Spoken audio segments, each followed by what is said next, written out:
غزل سے کیا تھا، لیکن اقبال کی نظموں کی تعداد غزلوں سے زیادہ ہے۔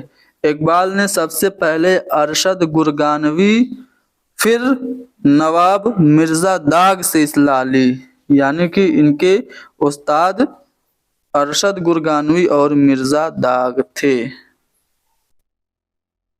اور مرزا داغ سے انہوں نے بذریعہ ڈاک اصلاح لی تھی۔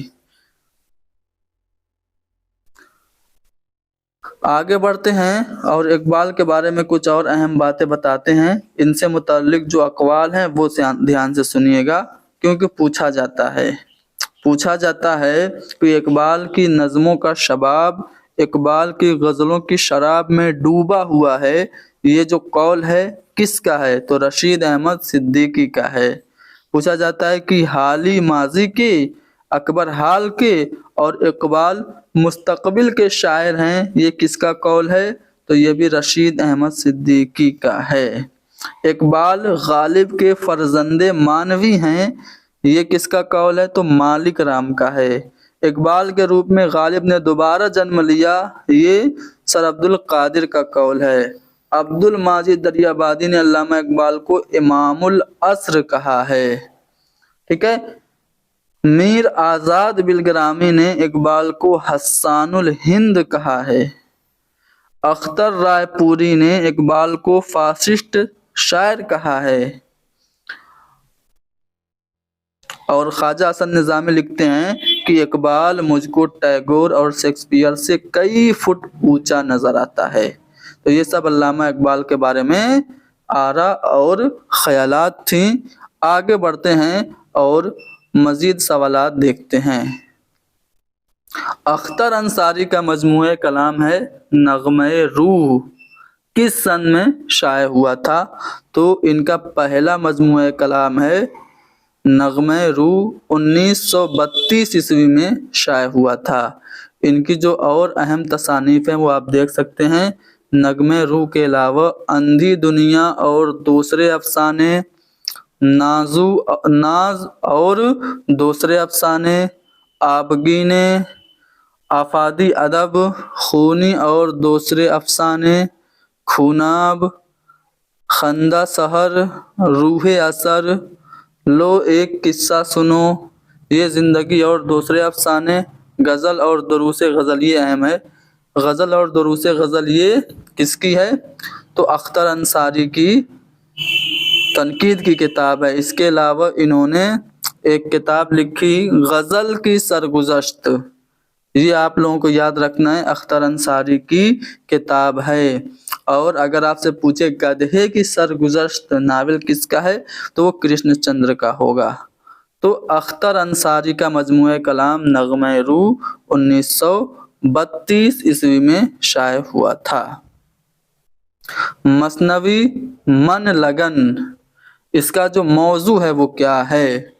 تو مسلک صوفیہ کے اسرار کا بیان مثنوی من لگن میں ہے۔ اب سوال یہ پیدا ہوتا ہے کہ مثنوی من لگن کے خالق کون ہیں؟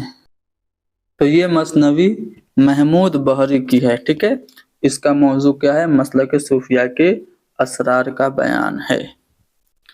چلیے آگے بڑھتے ہیں اگلے سوال پہ۔ بات کرنے میں رقیبوں سے ابھی ٹوٹ گیا، دل بھی شاید اسی بد عہد کا پیما ہوگا، اس شعر میں کون سی صنعت کا استعمال ہوا ہے؟ تو آفیشل آنسر کی کے مطابق اس میں صنعت تشبیہ کا استعمال ہوا ہے، یعنی کہ جو دل ہے اس کو بد عہد کے پیما سے تشبیہ دی گئی ہے، ٹھیک ہے، اس لیے صنعت تشبیہ ہے۔ ایہام بھی ہو سکتا ہے، ٹھیک ہے۔ اس کے متعلق آپ کا کیا نظریہ ہے کمنٹ کر کے بتائیں گے، ٹھیک ہے۔ آگے بڑھتے ہیں کوشچن نمبر نیکسٹ پہ، کوشچن نمبر 46 پہ کہ ہندوستان میں لفظ اردو سب سے پہلے کس بادشاہ نے استعمال کیا تھا؟ دیکھیے اردو کی آغاز و ارتقاء سے متعلق مختلف نظریات ہیں، وہ تو آپ سب جانتے ہی ہیں، لیکن تزک بابری نام کی ایک کتاب بابر نے لکھی تھی جو ان کی خود نوشت تھی، اس میں بابر نے سب سے پہلے لفظ اردو کا استعمال کیا تھا۔ اردو ترکی زبان کا لفظ ہے اور اس کے معنی ہیں لشکر کے۔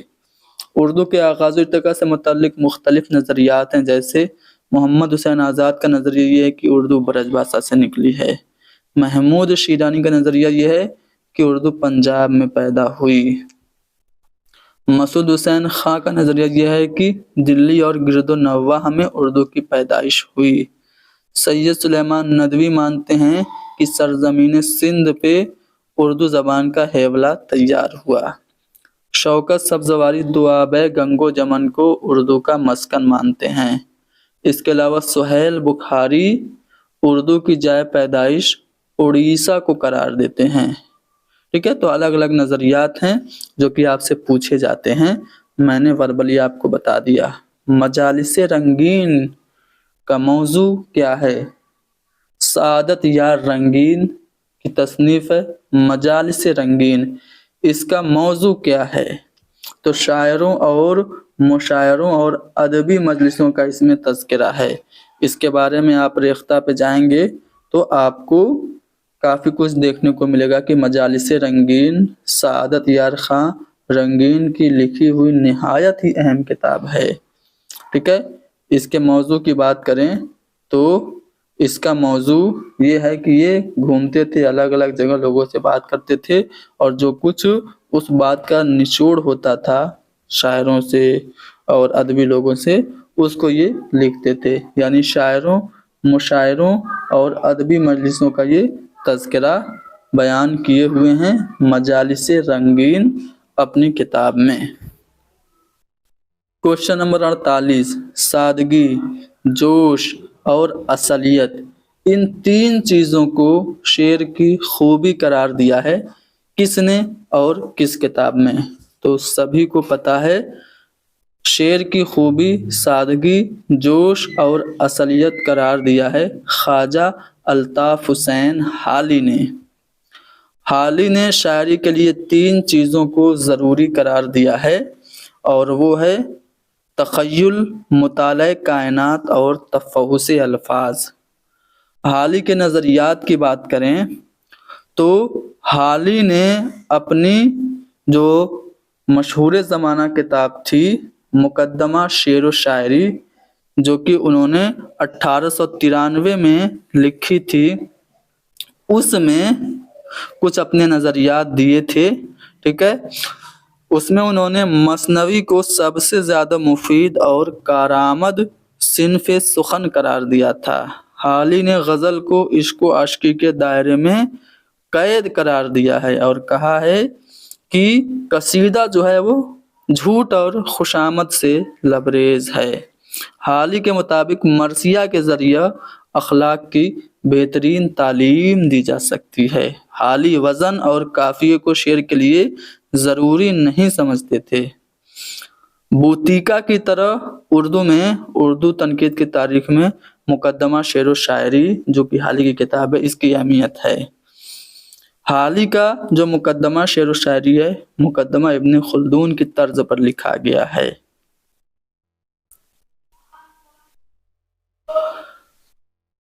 حالی کے یہاں مبالغہ سے خالی ہونا شیفتہ کا اثر ہے اور نیچرل شاعری سر سید کی اثر کی وجہ سے ہے۔ مقدمہ شعر و شاعری کے جواب میں مسعود حسن رضوی ادیب نے ایک کتاب لکھی تھی، اس کا نام تھا ہماری شاعری۔ اردو شاعری پہ ایک نظر کس کی کتاب ہے؟ کلیم الدین احمد کی ہے۔ شعر العجم شبلی نعمانی کی تنقیدی کتاب ہے۔ چونکہ بات حالی کی آ گئی ہے تو حالی سے متعلق بہت سارے سوالات آپ لوگوں سے پوچھے جاتے ہیں۔ تو اردو کا برنارڈ شاہ ان کو کہا جاتا ہے۔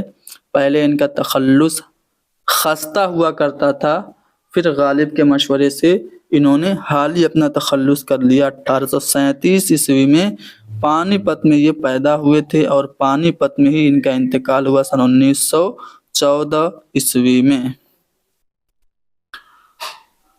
حالی نے ایک کتاب لکھی تھی جو مجالس النساء کے نام سے۔ یہ کتاب لاہور میں مڈل جماعت کے طالبات کے لیے لکھی گئی تھی۔ یہ اصلاحی اور اخلاقیات کی کتاب تھی۔ اس پر ان کو کرنل ہالرائڈ نے ان کو